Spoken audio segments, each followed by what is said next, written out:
Assalamualaikum warahmatullahi wabarakatuh. Hai semua, perkenalkan saya Dean Elviana Putri dengan NIM 210321100007 dari kelas Agribisnis D. Pada kesempatan kali ini saya akan membahas tentang program penyuluhan pertanian komoditas jagung yang ada di wilayah saya, yaitu di Kabupaten Tuban, Jawa Timur.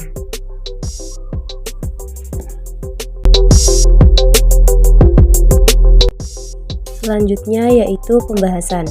Kali ini yang akan dibahas yaitu komoditas jagung yang ada di Tuban, lalu ada tujuan penyuluhan, lalu ada permasalahan yang dihadapi terkait komoditas jagung di Tuban, dan yang terakhir program penyuluhan pertanian.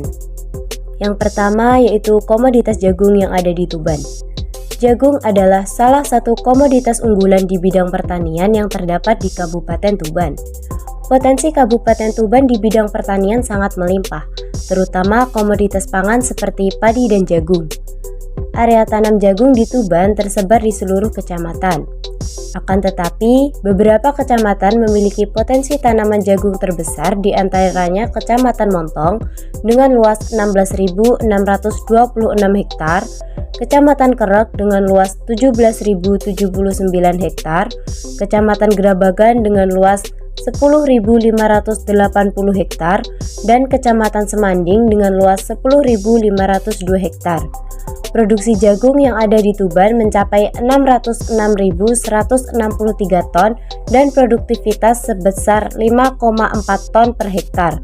Dilihat dari beberapa sumber, produksi jagung cukup tinggi di wilayah Tuban.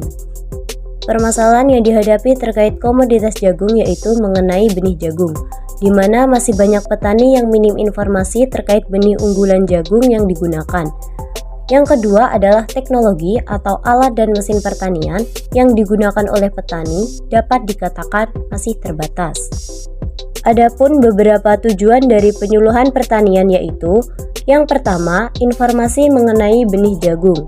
Dengan ini, penyuluh dapat memberikan informasi kepada petani terkait benih unggulan jagung yang dapat digunakan sehingga hasil produksi menjadi optimal. Yang kedua adalah taraf hidup masyarakat. Dengan ini dapat meningkatkan taraf hidup masyarakat sehingga kesejahteraannya terjamin. Selanjutnya adalah tahapan dari kegiatan program penyuluhan. Yang pertama, menentukan sasaran.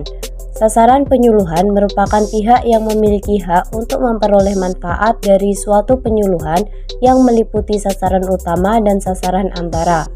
Sasaran utama penyuluhan merupakan pelaku utama dan pelaku usaha pertanian. Sedangkan sasaran antara penyuluhan yaitu pemangku kepentingan lainnya, yaitu yang meliputi kelompok dan lembaga pemerhati pertanian dan sebagainya, serta tokoh masyarakat.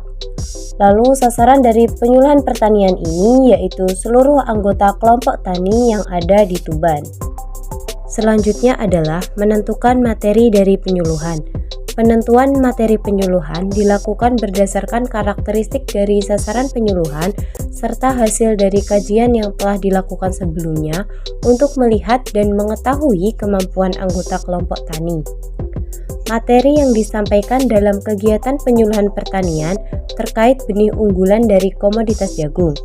Selain itu, penentuan dan pemilihan media penyuluhan pertanian yang akan digunakan yaitu disesuaikan dengan materi yang akan diberikan, kondisi sarana dan prasarana yang mendukung, serta karakteristik dari sasaran. Yang ketiga adalah penentuan metode. Pemilihan dan penentuan metode teknik penyuluhan yang dilakukan dengan tujuan agar sasaran dapat menerima serta memahami materi yang disampaikan dengan media sebagai perantara. Metode yang digunakan dalam penyuluhan ini yaitu menggunakan metode ceramah dan diskusi. Dan yang terakhir yaitu pelaksanaan. Setelah mengetahui beberapa hal yang diperlukan, maka selanjutnya yang dilakukan adalah sosialisasi terkait materi kepada para petani. Pelaksanaan penyuluhan pertanian ini dilakukan setelah rancangan penyuluhan tersebut disusun sebagai pedoman dalam melakukan kegiatan penyuluhan. Kegiatan penyuluhan pertanian akan dilakukan dengan mengumpulkan anggota kelompok tani dalam suatu tempat dan bersifat partisipatif, sehingga anggota tersebut dapat menerapkan materi yang telah disampaikan. Kemudian adalah solusi. Yang pertama terkait dengan pembenihan. Pembenihan menjadi kunci utama dalam pencapaian target produksi. Untuk ketersediaan benih, Kementerian Pertanian kini mengembangkan kawasan pembenihan jagung hibrida berbasis korporasi petani.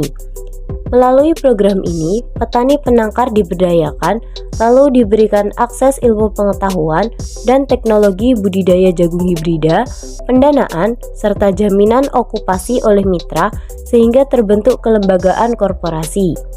Kabupaten Tuban sendiri berhasil ekspor varietas CH37 dan saat ini sudah terbentuk kelembagaan korporasi.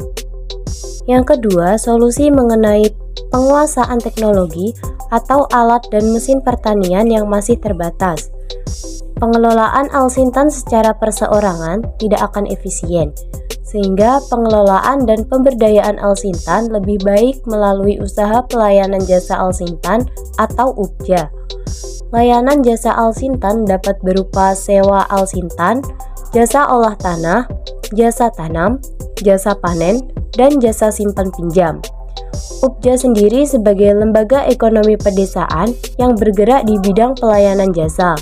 Keuntungan usaha tersebut diharapkan dapat meningkatkan kesejahteraan anggota kelompok tani. Keberadaan UPJA di daerah sentra produksi menjadi solusi dalam mengatasi permasalahan kebutuhan alsintan bagi petani untuk mengolah lahan pertanian, pengairan, panen, serta pasca panen. Cukup sekian yang dapat saya sampaikan. Terima kasih atas perhatiannya dan mohon maaf apabila ada kesalahan. Wassalamualaikum warahmatullahi wabarakatuh. See you.